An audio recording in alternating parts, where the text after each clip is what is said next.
دوباره با یه تبانی دیگر بچه اومدی دوباره با این یارو تبانی کردیم.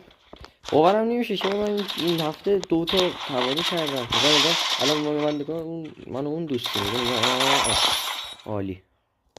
منم نگاه با اینم تبانی کردیم. بازی نمیام دوباره زدیم با هم دیگه.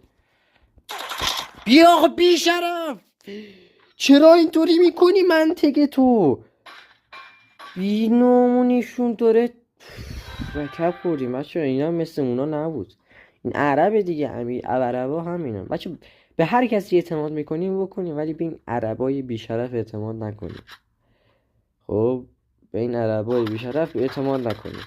نگاه کن اصلا خیلی نامرده، خیلی نامرد. خواستم شما هم ببینید. زیاد توانی کرده بودیم، ولی خب اینجا دیگه واقعا فکر نمی کردم دیگه در این حد باشه. ولش کن آقا، ولش کن.